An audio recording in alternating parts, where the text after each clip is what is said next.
All right, welcome everybody. This is Dave Oldham. This is the Brand Sweat and Tears podcast, and I'm really excited today. My guest is kind of a local rock star, kind of a famous guy, and this goes back 25 years ago. This guy named Shawn Nelson started this really cool company called LoveSac. And at the time, I was in college, living with some roommates. We got this super sick LoveSac, this massive, huge, super comfortable beanbag. And it was like our main piece of furniture in our apartment. I can't remember, we may have even had two or something, but anyway, we were, early kind of customers loving it. And Shawn very quickly kind of blew this company up and has grown it. And now it's been 25 years. And I was super fortunate to be able to get Shawn to come on to the podcast to kind of tell the story. And we'll dig into some of the nitty gritty details here. But Shawn, thanks for joining me today. Thanks so much for having me. Good to be here. Okay. So you are down in sunny St. George, Utah, soon to be heading to San Diego, but you are now living in St. George kind of as your permanent home. Is that right? Yeah. Yeah. Okay. Proud to be back in Utah after a decade living in Connecticut and growing the company out there. And it's been, LoveSac's been a saga, but we love it here and we love being a part of the community. Nice. My parents have a place in St. George. A couple of friends have places in St. George. Love to go down there. Black Desert Resort. Do you have a membership at Black Desert Resort? No, but we'll have LoveSac stuff there for the PGA and we'll be integrated. We're really excited about our partnership there. And we're proud of what they're doing. Cool. We'll circle back to that maybe at the end, because Black Desert Resort, for those of you who aren't golfers, is this beautiful new and like just insanely cool golf course that's in St. George. That there's a big PGA Tour event coming, I think, in September or October, and so it's pretty cool. So, okay, Shawn, take us back to like mid 90s. You're a college kid, University of Utah. Where did the idea for LoveSac originate? Yeah, LoveSac is a brand that started on the lawn at the University of Utah in Salt Lake City when I was, 18, when I was 21 years old. I had made the sack when I was 18, just out of high school. And it was this giant knot beanbag because I couldn't find enough beads to possibly fill this thing after we had sewn it up. It would fill the bed of a truck. And so I chopped up my parents' camping mattresses, old blankets, packing peanuts, but the camping mattresses made it really squishy like a pillow. So everywhere I took it, people just would lose their mind. Like, where did you get that thing? Because it would fill the bed of a truck. We'd take it to drive-in movies. We'd take it to Lake Powell. We'd take it camping. And in 2001, after I returned from serving a mission in Taiwan, and I was fluent in Mandarin Chinese, which comes to play later, I pulled this thing back out of the garage, and everywhere we take it, everybody wants one. So finally, my neighbors convinced me to make them one for Christmas. I need a name because I'm going to sell it to them. Like, I need a company. So hippie beanbag, love, peace, hate, war, love bag, LoveSac. Paid $25 to register the company. And I was in business as a college student, as a side hustle while I was going to school, stuffing and cutting out and sewing up LoveSacs in the afternoon. I found like a seamstress neighbor lady to sew them up. Anyway, and what were you putting inside? Like just any random soft stuff that you could find, or did you kind of settle on some specific stuff? I yellow paged my way to a sofa factory in downtown Salt Lake that thought I was funny. So they'd sell me the scraps of foam that they would produce when making sofas. There's a ton of scraps that some of it ends up in a landfill. So I got to sweep it up, cull through it, make our own kind of blend that we call Durafoam. And it's just shredded foam, but recycled. We're really proud of that. And to this day, it's the same. We take a lot of the scrap out of the furniture industry. A lot of our competitors that we now compete with sell us their scraps to make the sacks. And meanwhile, the LoveSac is, 25 years later, we're selling mostly couches, and we'll get to that in a little bit. But this was like my side hustle. I was waiting tables to pay my way through school. Fast forward, I was about to graduate a few years into it. LoveSac had never made any money. It was kind of draining my life What were you because if studying? anyone's had a side hustle, these businesses don't make any money sometimes forever. And in my case, I just wanted to like take a real job. I had one waiting for me in China, kind of a dream job. And I gave it one last shot to find, sizable business. Red Bull energy drink had ordered 50 from us. Wow. We thought, man, if we could sell them 50 at a time or 500 at a time, that sounds better. We took it to a trade show. Everybody loves it. No one bought anything. I'm now 20 grand in debt, but at least I had tried. And Yeah. then my phone rang and it was an out of state number. And I thought, I answered it like the, LoveSac Corporation. And it turned out to be the Limited Corporation. This is like Bed Bath and Beyond. Bath Body Works, Victoria's Secret, Express, one of the biggest retailers in the United States. They want 12,000 little sacks for Christmas for their, you would know it today as Justice stores, at the time limited to stores. Wow. And, little sacks for little girls. And they said it has to be this fabric, it has to be super cheap. And they FedExed me a piece. And I went to the biggest fabric show in America to find it, found it. It was too expensive. Guy tells me I'm a direct importer. I'm about to give up again, thinking I can't afford to do this. I'm still a waiter. And I look around this guy's fabric booth, and there are these boxes of fabric samples with Chinese writing on them. And I can read it. I mean, that's where I'd served my mission. Mm-hmm. I was majoring it in university.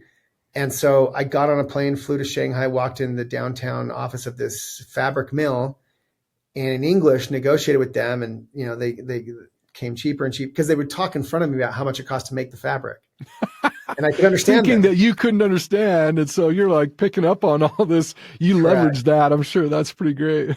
Yeah. So that paid off in spades. And anyway, got the price down. They just needed a $65,000 deposit to get started. I didn't have any money. So I called up the Limited. I said, hey, I'm at my factory in China. We're ready to go with your order. I just need a $65,000 deposit to start your order. They said, no, we're the Limited. We don't give deposits. I said, well, we're LoveSac. I've never done a deal without a deposit. And really, it's me at this time and a buddy and like a wood chipper thing that was our shredder. If you've ever used like a wood chipper in your backyard, that's how we'd make these things. That's practically crazy. in the back room of this furniture factory. And but they somehow wired me $65,000. I wired that to China and flew back home, built a factory on credit cards, and got through that order. 9/11 happened. Price of foam went up. Price of shipping went up. We didn't make any money on the order. $250,000 later, breaking even, and my factory people wanted to keep going. I had no customers, so I scrambled. I went to the RC Willys of the world, the big furniture giants. They rejected us, told us it was stupid. Our name was stupid. No one's going to pay $500,000 for a beanbag. Not a beanbag, but Yeah. And so we opened our own store just out of desperation in the Gateway Mall in Salt Lake City, Utah, downtown. So they by the way, they had rejected us. They called me back after rejecting us, said, look, we'll let you in. Just don't make us look bad. We have some spots to fill for Christmas, and the Winter Olympics are coming. We'll let you in. And they let us in. And as it turns out, we crushed it at retail. We made this store look good. We tried to make it look like a chain store. 10 days into it, people are asking about franchising, which of course we did as stupid kids with no money. Like, great way to take to finance your business. So we franchised the business in the beginning. We ultimately bought them all back when we were kind of forced to start over through a complete reorg bankruptcy in 2006, which was embarrassing and terrible, from our VC fund that came on after I had won $1 million on TV with Richard Branson, which is a whole other arc of the story. Richard Branson had a reality show like The Apprentice, but it was for entrepreneurs, and I won. And that was $1 million in, VC money in. They wanted to start over with no franchises, so took us through a reorg, which was painful and embarrassing. And we moved the company to Connecticut and started over with 12 locations. We had built it up to 30 or 40. Started over with 12 little, $8 million a year company. And fast forward then to 2015, had built it up back to 60 locations before realizing that, we weren't going to out Pottery Barn. We had invented these cool couches that could be arranged and rearranged. We never got huge traction with them until we wrapped the whole story around the direct consumer model, seeing Casper, seeing Warby Parker, et cetera, made this big pivot. in 2015, 16, to focus only on that, get rid of all the stuff that we had in the showrooms, from rugs, lamps, bowls, baskets, decorative accessories in these 60 locations. Mm-hmm. And since that point, came public as a public company on NASDAQ in 2018 at 100 million in sales. And then 7X the company since then as a public company, doing more than 700 million in sales just last year. Congrats. And still the fastest growing, one of the top 3 fastest growing furniture retailers in the United States for the last decade.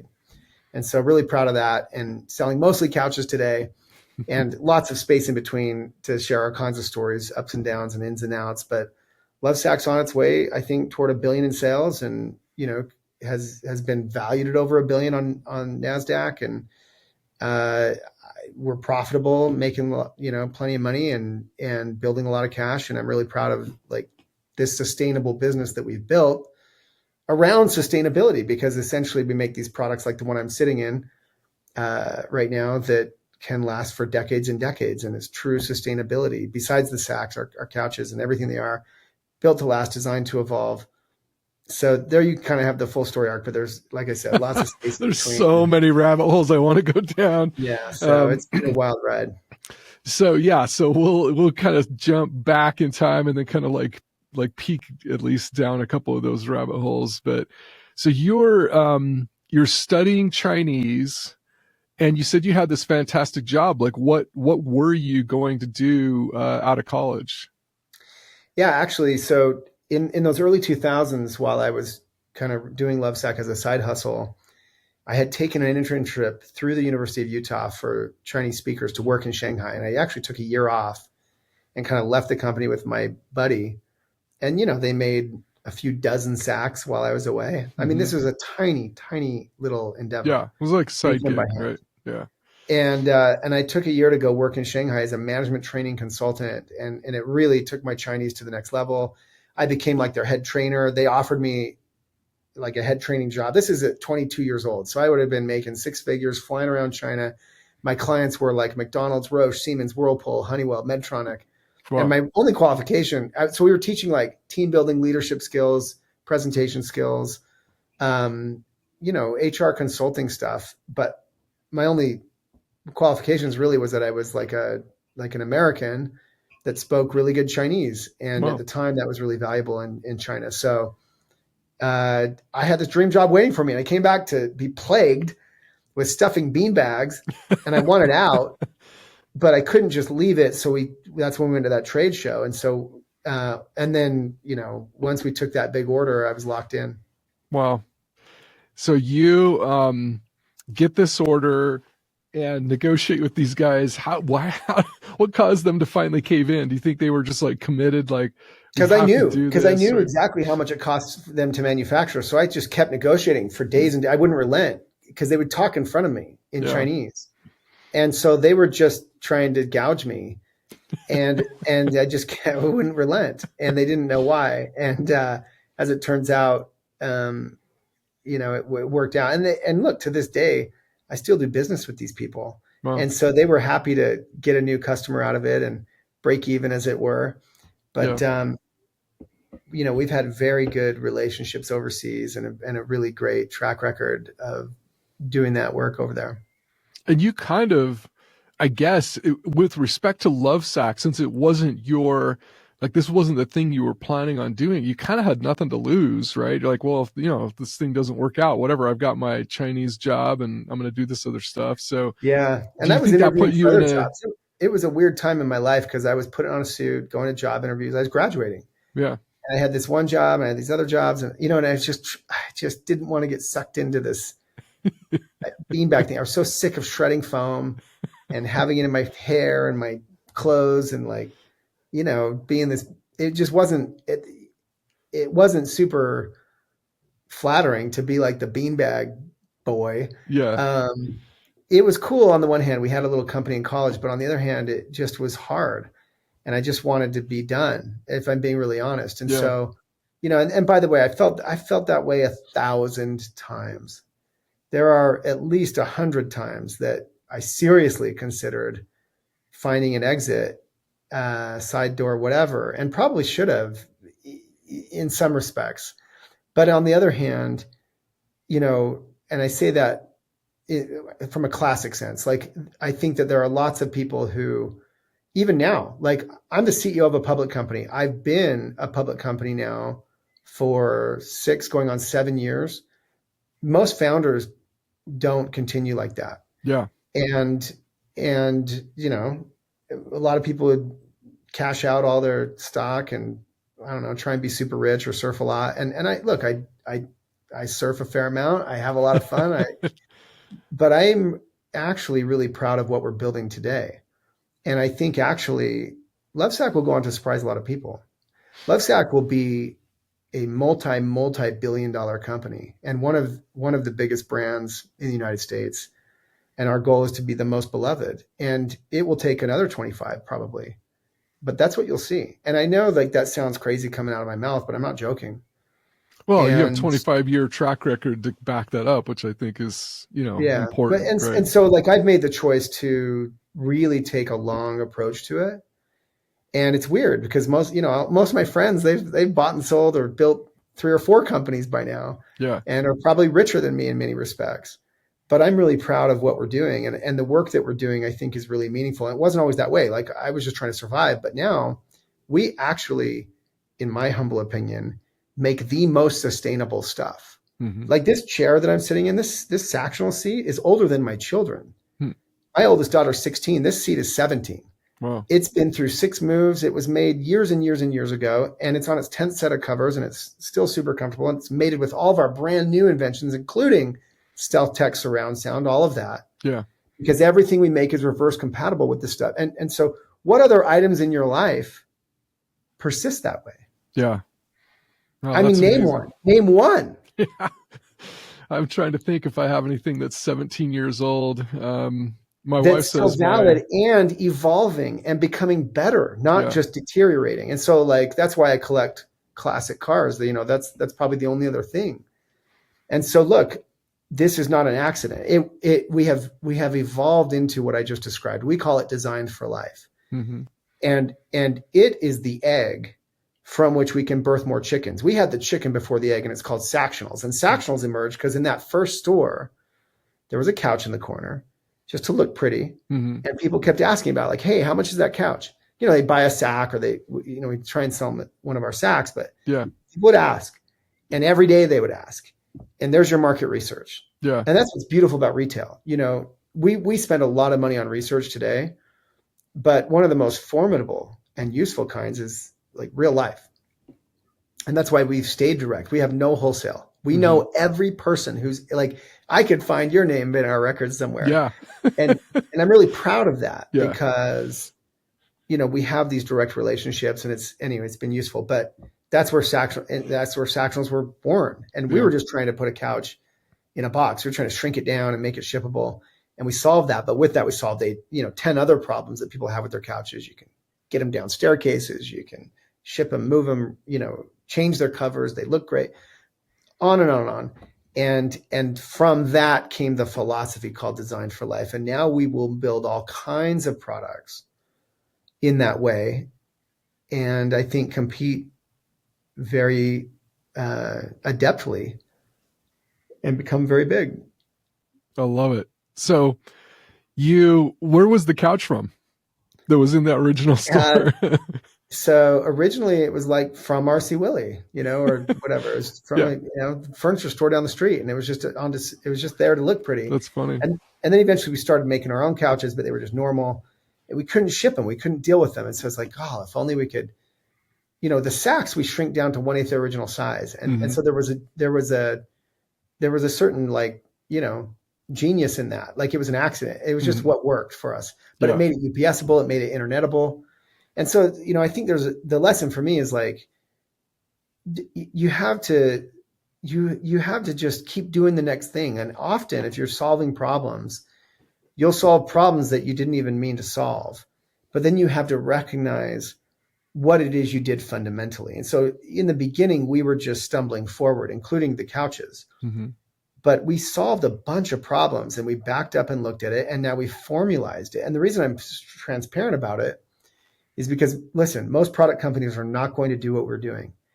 Like if you pay attention to us, we don't launch very many products to this day. Mm-hmm. You know, we sell like 2 things, sacks and Sactionals. Now we have a lot of other stuff that goes with those, but Yeah, that's like all the it. pillows, all the covers and stuff, but those are the Think about main this. products. We're in the top 20, 22 largest furniture retailers in the United States of America, Wow. but we sell 2 products. Yeah. And we'll be in the top 10 before you blink. And so what's my point? My point is we're just playing the game radically differently because we're unwilling to just spew out stuff. Mm-hmm. Like we could have bookcases and look around the room, look around your room. We could make everything in that room tomorrow. Mm-hmm. If I just wanted to source crap out of Asia. Yeah. But if we make a bookcase, it will be built to last a lifetime and, more importantly, designed to evolve as your life changes. And that sounds like a bunch of marketing, but if you really think about that, that's hard to do. Yeah.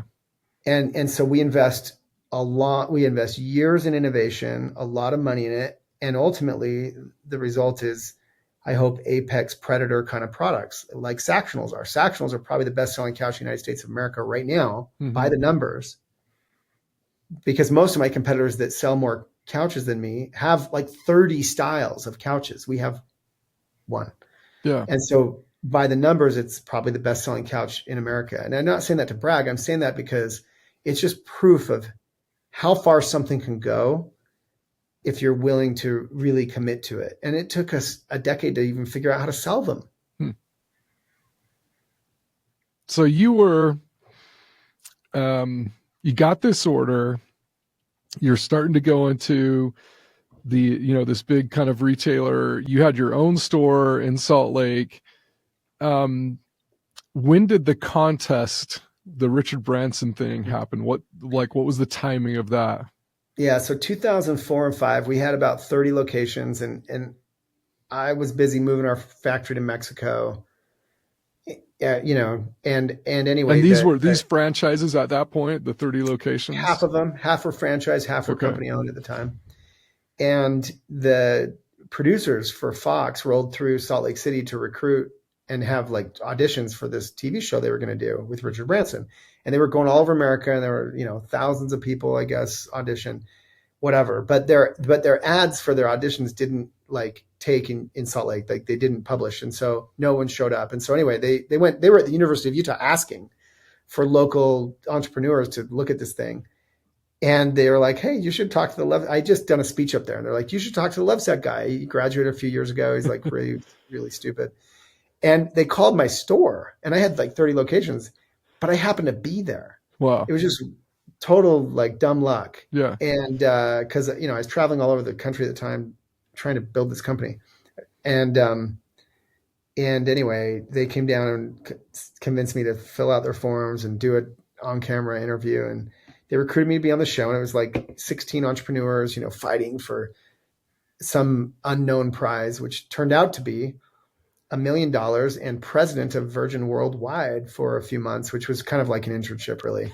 But I got to know Richard Branson, and my runner-up on the show was Sarah Blakely, the founder of Spanx. If you can imagine. Nice. Yeah.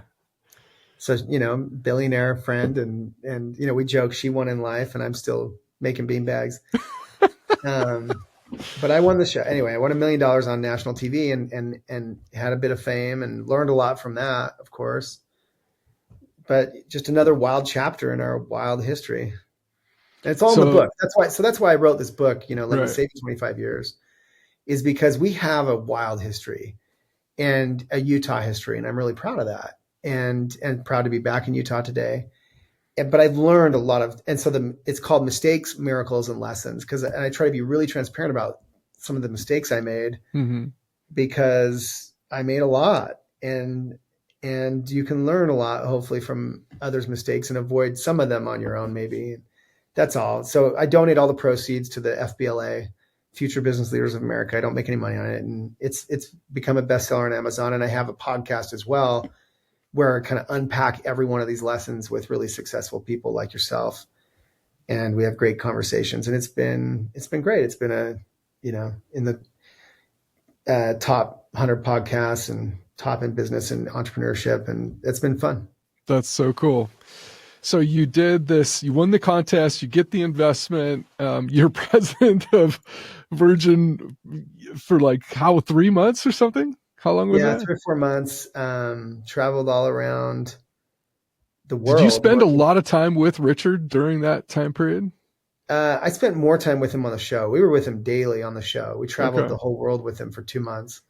But after, yeah, I got to hang out with Richard a little. I got to hang out a lot with his CEOs of like Virgin Megastores at the time, Virgin Airways, Virgin Trains in Europe. It was wild to have access to these people, all billion-dollar brands, and give them my youthful take on business, whatever. But I was really learning from them, Yeah. and it was cool. So that was going to be my thing is like, I know you talk about this in the book and you've shared some of the stuff on your podcast, but what were some of the most meaningful lessons that you learned during that specific time period, like with Branson and with some of the Yeah, other leaders that you interacted with because of the show? a few things. I mean, and this is going to sound really harsh, but it's the truth. The first lesson I learned is that every business is screwed up. Like any business leader feels like, oh my gosh, like, you go into a pitch meeting or whatever you do, and you, or maybe you're raising money and you're like, man, if they only knew the reality, like this barely works. Our systems are all broken. So-and-so just quit. We're being sued in the state of California for who knows what, you know what I mean? Yeah. And after listening to these CEOs of these billion-dollar companies complain about whatever, here I am with this little, few million-dollar business. And I just realized that like, it doesn't matter how big you get, it's always screwed up. Something's Mm-hmm. always screwed up. And you just have to have a stomach for that. So I Mm-hmm. call that, in fact, I talk about it in the book a little. The ability to embrace uncertainty is this not often talked about, but I think it is, for me, it is the fundamental skill that any entrepreneur has, Yeah. whether they know it or not. And most people, most humans cannot deal with uncertainty. They can't deal. It destroys them mentally. It wears them down. It causes them not to sleep. Mm-hmm. The same is true for entrepreneurs, sure, but our tolerance for it is super high. And, there are lots of things that we don't have in common. I don't know software. You don't know furniture, whatever. Yeah. Maybe you studied business, maybe, but that I guarantee you and I have in common, whether or not we even realize it. Yeah. And so, that was a big piece of it. And I think once you embrace that look, every business is screwed up underneath. Because, the problem too is we'll go, you and I, whatever, people like us, hustlers, business people, entrepreneurs, we'll go to some soiree, I don't know, some mixer, some event, and you'll sit there and chit chat with people, Yeah. and they'll tell you what they do. And I don't know. I just sit there and think, man, yours sounds so much better than mine. So much bigger, so much easier, so much faster, so much simpler, whatever it is. Yeah. And I think we all feel that way because we know what's going on the inside. So that exposure to those people and seeing inside for real, and where they would be honest with me for whatever reason, was invaluable. I love that. And to this day is useful because whenever I feel that way, I just relax and roll with it. Yeah. Nothing phases me anymore. Nothing, Yeah.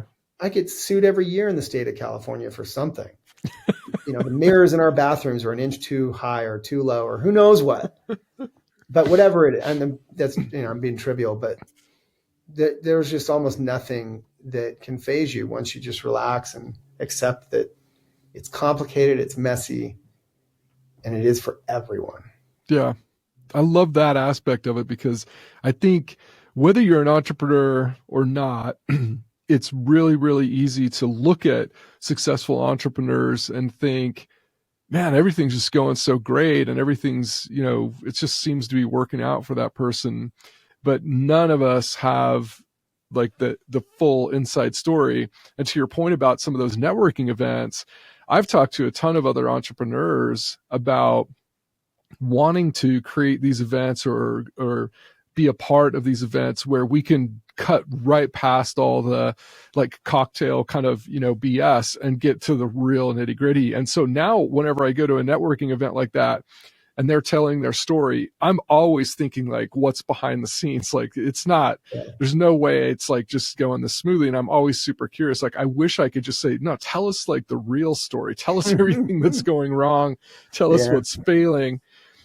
In fact, friends of mine, John and Lindsay Ivy, are actually starting a conference here in Utah called FailCon. They just started announcing it on LinkedIn. I think they're looking for speakers and participants, panelists and stuff. I think it's going to be fantastic because every other conference that we've ever had is kind of a celebration. And, you know, if you're on a panel, I've been on panels, I've been invited to speak, you kind of feel like the expectation is I've got to say everything's great and talk about my successes, or they're talking about my successes. And, you know, I'm trying to be gracious, but humble in it, but you don't really get the opportunity to get into the real nitty gritty, ugly details about like what went wrong and maybe why it went wrong, what you learned from it and how you can progress from that. Yeah. So I think it's cool that we're starting to create this space where people can talk about the failures and talk about it. And I think that's what's great about your book is all these lessons learned. It's not a self-promotion book. It really is kind of an instruction manual that you're trying to help entrepreneurs and say, look, here's where I screwed up and here's what I didn't know. And you should be able to, or, keep your eyes open about this or be more prepared for this. So I love that aspect of what you're doing. And I'm looking for opportunities. And I think that we can create more opportunities for like real conversations and, that kind of stuff to happen. So I think that's it's cool. one of my, I have a presence on Instagram, for instance, and it's interesting. Probably many of my most trafficked posts are my fail Fridays. I do these little posts, there's just a minute long, share about some failure from the past or current even. And it's amazing to me how useful people find that versus, my car. The humble brag or whatever. Yeah. So look, it took me a lot of years before I could get comfortable enough to do that. And there are, I talk about this in the book. One of the Shawnisms, 25 Shawnisms I unpack in the book is, be what you will be, not what you are. So you could recharacterize that as fake it till you make it, or talk big, work small. And I talk about there are stages where you need to put on the right errors and sell yourself, and you're raising money. I mean, you're not going to get very far talking about all of the crap behind the scenes that's going wrong, right? Yeah. It's too bad that vulnerability doesn't close deals. Yeah. But it depends on the stage. Yeah. And the time and the stage of life and the stage of the business. So it's not just like being vulnerable is the answer either. You have to have good judgment. And I think ultimately so much of this, so there are principles that need to be deployed at different times on different stages in different realms. It's not just, be super vulnerable or, put on a great show or talk big, whatever. It is the right thing in the right space at the right time. And that's what I'm getting at is one of the topics that I found myself coming back to many times on the podcast is this idea that, as a CEO, and I could mean that more broadly, you might not be a CEO listening to this, but you are the CEO of your life, and you're the head of something, whether it's your little department or whether it's, your little space or just your job, as the CEO, you are paid the big bucks, metaphorically or literally, because of your ability to make decisions. And so some decisions are hard and they require good judgment, and they require you to sometimes be vulnerable and sometimes talk big and put on airs. And that's just one dumb example. And the better you are at navigating those decisions that are unclear and uncertain, and there is no right or wrong, there's just the decision you make, the more you're going to get paid, so to speak, the more successful you'll be. And I think that that's where, for me, accountability is everything. Like, you just have to own it, and you have to not be afraid of it. And you have to stop looking for the answer and accept the fact that you're paid to make hard decisions. And And there is no right decision most of the time. There is only what you choose. And the more right you can get than wrong, the more successful you'll be. And you just have to accept that. Yeah. And not be afraid to make those mistakes, right? Yeah. And understand like everybody's, I'll give you another lesson from that show. You asked, we wrapped the show. We're on Necker Island, Branson's private island. We're partying with the cast. They can finally like talk to us and be our friends because we've been traveling with them for 2 months, but they're the cat, they're the producers. We're the cast. Like now we're all just people. I just won the show. I'm their golden boy, whatever. And everyone's chatting. And over here, the main producers, the executive producers are all huddling and they looked really worried and wander over. And they're panicked because Mark Cuban's reality TV show just aired like the day before and was a flop. Wow. And they've just recorded this whole thing with Richard Branson. And it was not, and The Apprentice was a meteor and Mark Cuban's was a failure. Mark Cuban. And they are panicking. And they remixed The Rebel Billionaire right there, standing right there. I watched them make the choice. These are executives from Fox. These are like, smart people. I watched them make the choice to take this really cool business show that was filmed in 13 countries all over the globe in high def and remix it to be more like The Amazing Race with Richard Branson and a little bit of business, which was not what it was meant to be. It was meant to be a lot of business and a little bit of like, we'll walk between hot air balloons together. Yeah. And they got it wrong. And the show on Fox did fine, but wasn't a huge success, in my opinion, because they tried to make it something it wasn't, instead of just owning it and letting it, and it showed me nobody knows what they're doing. These Hollywood producers, these super high level $1 billion executives, everybody's guessing, man. Yeah. Everybody's just, and look, they owned it. They're responsible, in the end. I'm sure that they wish the show had done even better in terms of ratings or who knows what, but it's their fault. Yeah. But it really showed me at a young age, like nobody actually really knows what the heck they're doing. Everybody's, but I can tell you as someone now in my, 40s, late 40s, has done this for long, I know a lot more than I used to. And my experience does give me better judgment. And I see patterns and I see history repeat itself and I see the same things over again.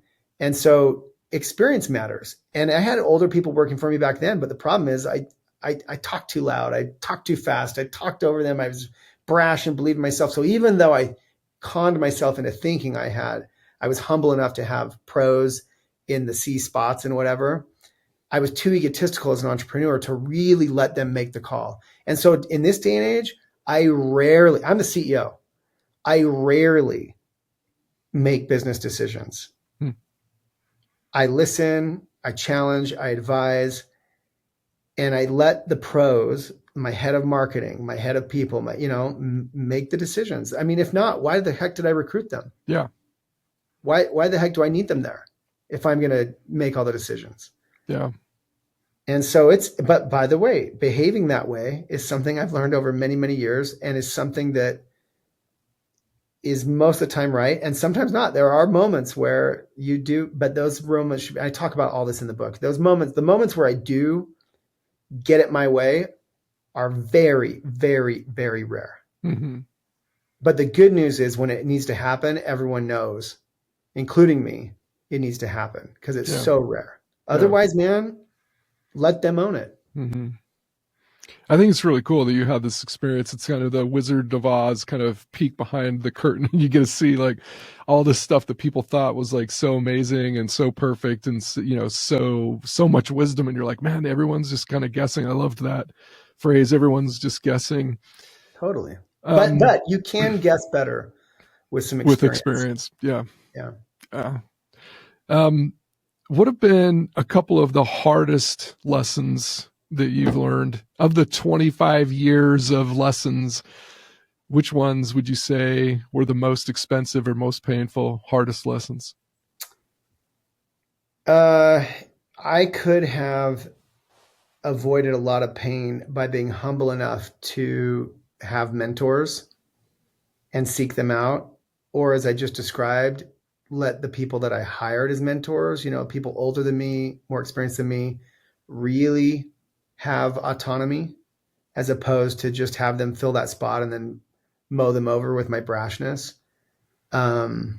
Because even though, look, all entrepreneurs have great instincts for their business and brand for the most part, and their instincts matter. But here's one.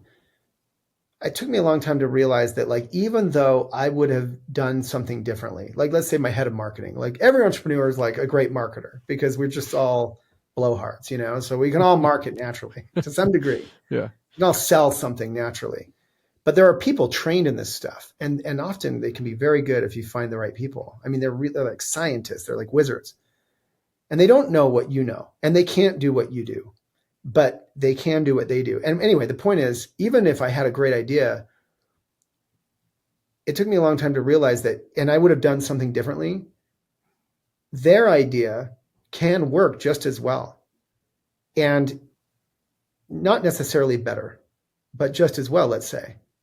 But the opportunity to let them own that and make that decision instead of it be mine is what will keep them engaged, what will keep them staying with you, what will, it will develop them further. And so even if I made good decisions with good outcomes, that doesn't mean that it was the best thing for the company, because it would have been even better to cultivate those people. I don't know if I'm making sense, but Yeah. I learned this the hard way so many times by trying to get things my way, because you think that, in the spirit of Steve Jobs, in the spirit of Elon Musk, in the spirit of these kind of people, we're all entrepreneurs and, there's some genius there. But the truth is, most of the time, even if your way would have been different, doesn't make it better. Yeah. And I think, I would even, my personal experience is, I would even push that a little further to say, even if the outcome wasn't exactly what it have been if it was my way, I think the net, especially if you're operating in a team and you're leading people, is to allow those people to grow, learn from their mistakes and become better. And collectively as a group, you get better.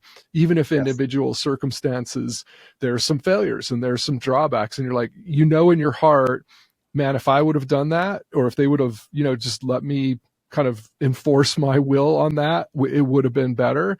But generally, the bigger, broader outcome for the team is that this person needs to grow, learn from that mistake, and then they'll be better and we'll collectively get better as a team.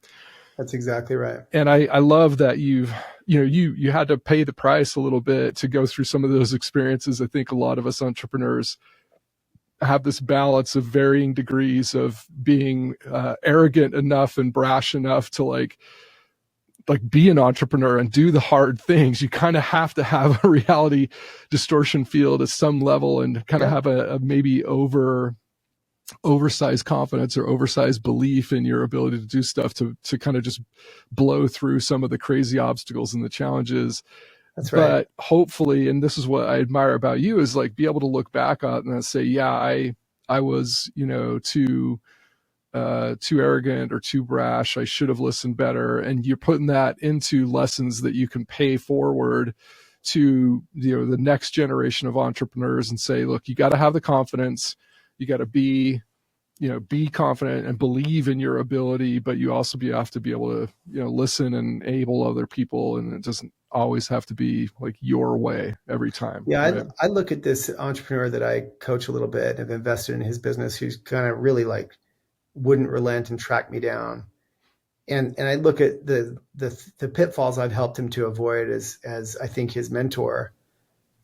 And I just think, man, I wish I had someone doing this for me. But the problem is I needed to ask. I never sought it out like he did. He chased me down, and he was humble enough to do that.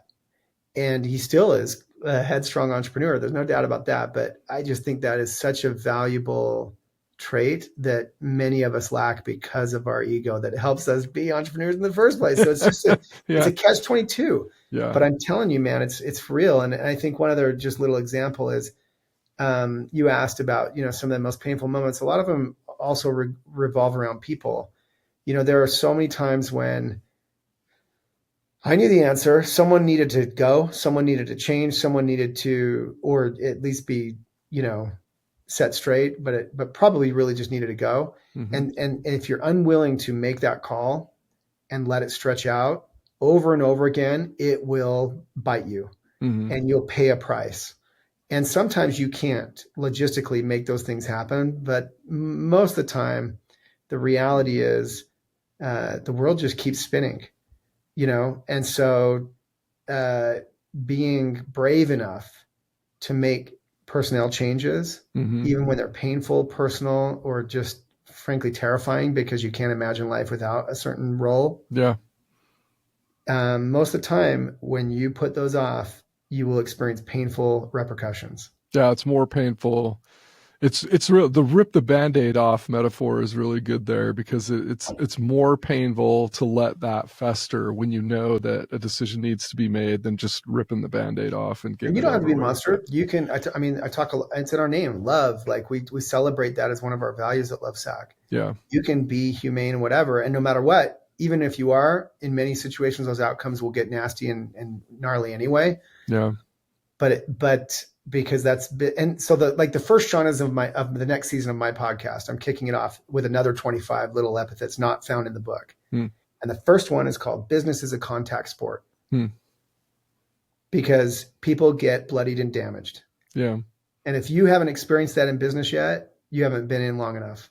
And it just happens. Yeah. And I wish it didn't. Yeah. But that's like saying, I wish I didn't get hurt riding my dirt bike. Yeah. Like, well, don't ride a dirt bike.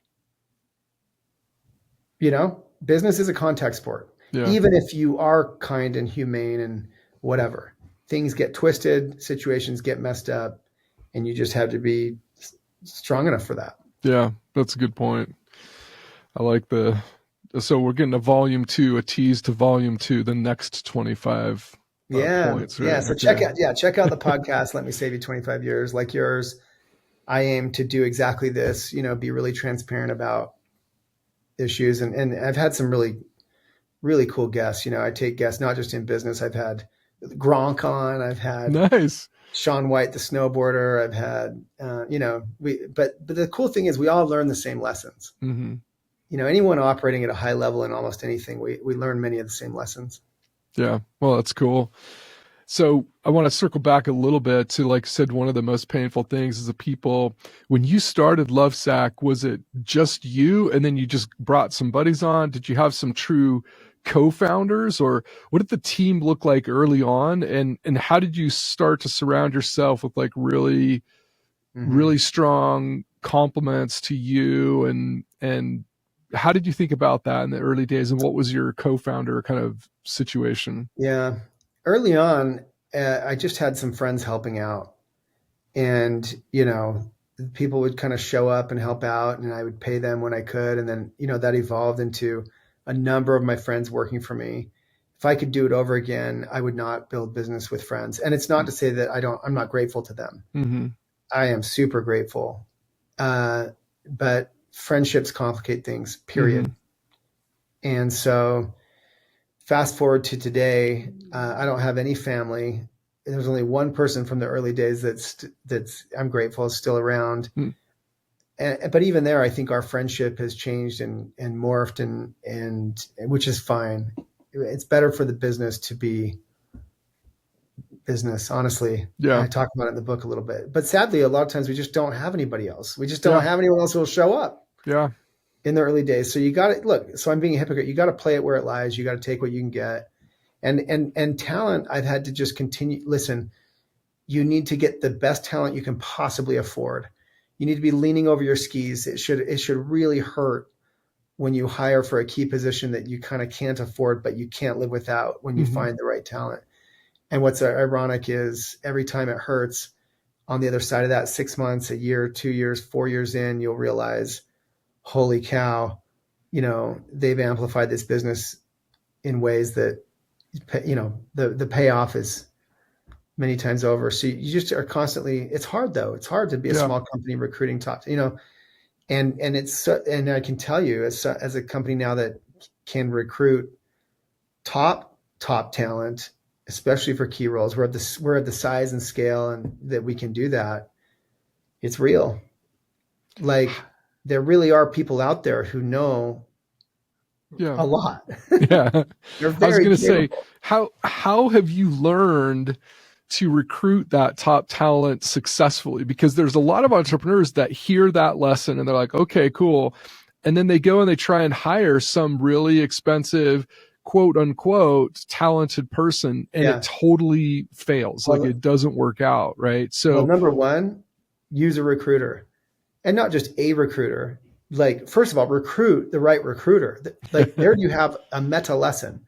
There are people who know how to find and place and fit and identify and cull and judge great people. So how do you find that person? Find that person, network to it. Okay. Through people like me or you or people that, use them. Don't be afraid of recruiters. That's like saying I'm afraid of my real estate agent. If you've ever actually done a transaction, you can do it on your own or whatever, but there are a couple things that if you mess up can really screw up your whole life. Yeah. And so it's worth the commission. Okay, so network through referrals, get to a great recruiter. And then how have you successfully worked with a great recruiter to end up getting the talent that makes a difference for you? Our interview process, man, is super long at LoveSac. Listen, anybody who's hired enough people knows. One, I'll use a harsh word.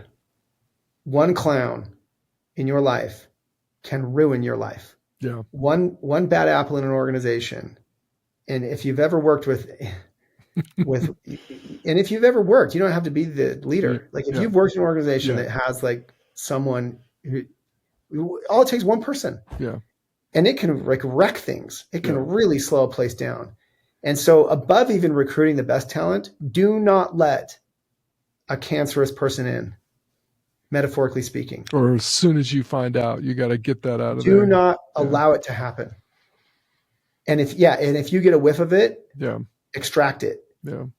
Because it is wild how many years can be wasted because of, so number one, keep the bad ones out and let plenty of people interview them. Follow your instincts. Listen to your gut. You may not know what it is, man. You just have a bad vibe. Listen to it, especially as an entrepreneur. Entrepreneurs' instincts are like bat instincts. Mm-hmm. Don't underestimate that. The older I get, you could call it superstition. Mm-hmm. The more, not the less. You would think the more scientific you must get. Mm-hmm. No. With the people that work with me, yes, because they're scientists. They're all smarter than me. They're all good at their craft. They're true scientists in their realm. Marketing, people, product development, whatever.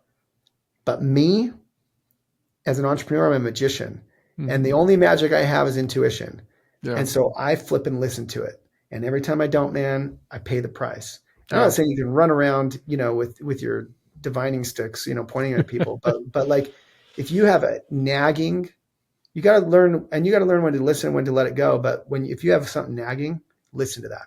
Well, tying that back to your experience thing, your ability to be a successful magician is better and better because of the mistakes, and because you can look back on the times where you didn't follow that intuition and then see the consequences of that. Yep. And that adds to your ability to be more intuitive and more instinctual the next time, right? You're kind of building that as a muscle and a skill. So to your point about experiences, you are developing those magician skills over time, and that is something that's extremely valuable, right, for you personally. Absolutely. For your and don't business. Underestimate it. Like, not everyone in your organization has those skills. Yeah. And they may even think you're crazy, but it doesn't matter. Yeah. Like, there's a reason you are where you are, and you can't run around doing it at everything. It's part of getting good at it is getting good at also when to quell those feelings. Because if you just run around with your intuit, you're going to drive everyone crazy. Yeah. And so you have to learn to, discern when something matters, and also when it's okay. Like, I can think of things where I was right and my instinct was right, but it was okay to let it play out, because to your point, a mistake can happen that's not catastrophic. Yeah. And it doesn't have to be I told you so moment. It may be for you. Yeah. It's not very satisfying when people hear you say I told you so. Yeah. You have to resist that temptation. Listen, there is a ton, if you want to be really effective in general, so people ask me all the time, And I've said it for you, like, what's the key to success? At the root of all this stuff we're yammering on about, at the root of all of it is self-awareness. If you can be really brutally honest with yourself and come to know yourself and come to really understand how your mind and your intuition, all these things work, and you can pair that with the self-control that we all need, Mm-hmm. you know, because it only takes a one interaction to wreck relationships, to wreck your own reputation, to develop a bad reputation, you know, that takes a lot. And the problem is we're surrounded by people that have had some success by behaving very badly. People like Trump, people like Steve Jobs, you know, and I'm not saying that they're not brilliant people necessarily. I'm saying that bad behavior has its own kinds of consequences. Yeah. You can still have some success, but it will come at a price. Yeah.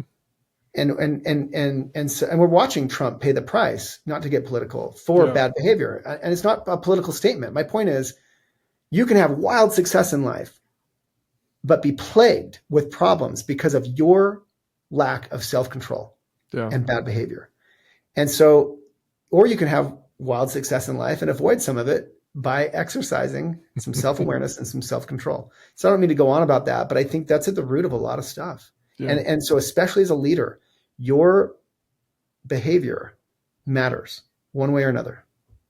How have you developed higher self-awareness over the years? I mean, you know, you admitted, and, you know, I think we can all, like we were talking about, like that in the beginning, you're not very self-aware potentially, right? You're just kind of bull in a china closet sometimes. How has that process been for you? Has it been like forced upon you through painful lessons learned, or were there any epiphanies along the way that suddenly opened your eyes and like, oh my gosh, I need to be more self-aware. I need to be more introspective? Well, one, I gotta jump in just a minute, but happy to wrap up on this topic. Number one, I read the book, Daniel Goleman, called Emotional Intelligence way back in the early 2000s when we were getting started, and it was well timed. That book, that phrase that we take for granted, emotional intelligence, did not exist really before Goleman coined it much. And from that grew all kinds of different books. And, you know, today one of the required readings at LoveSac is called Insight. It's this book written by Trish. I forget her last name, but it's called Insight. And it's one of 3 required readings at LoveSac. It's, to me, self-awareness is something that we're all constantly wrestling with. Some people probably have a natural ability to it. That book, Insight, gets into some of the nuances. It's not just about introspection. In fact, introspection and rumination can work against you. Mm-hmm. And so my point is, what have I done? I've worked on it. I've read books with an S, many, many, many books on this topic, articles, 360 feedback, all the stuff that's painful and difficult, you know, and I still suck at it. I'm in my late 40s and I make mistakes every day. You know, I lose control in one way or another every day, you know, but I'm honest about it with myself. I try to be, and I try and do better every day. And it may sound really self-helpy or whatever, but if you want to be a successful person, you have to try to be a successful human. And that's a big part of it. So look, I'm really grateful for the opportunity to unpack this. I'm happy to come on again and go deeper. This is the stuff I love, and I'm grateful for the opportunity. Man, thank you for coming on. This has been fantastic. We're definitely going to have you back when we get volume number 2, the next 25 things. So just really quick, podcast is called Let Me Save You 25 Years. The book is called Let Me Save You 25 Years. Yeah. It's lovesac.com. It's, for those of you who don't know, and there might not be very many people on planet Earth that don't know LoveSac by this point, but it's LOVESAC, no K at the end, right? It's LoveSac. I kind of like the whole marketing play on the sectionals and how that's all, you know, but lots of happy customers, including many of my friends and family members and stuff. Love what you're building. Excited to see how the company evolves over the next 25 years, to your point. Shawn, thank you so much. And we'll definitely have you back for volume 2 here in the near future. Thanks for having me. Thanks, man.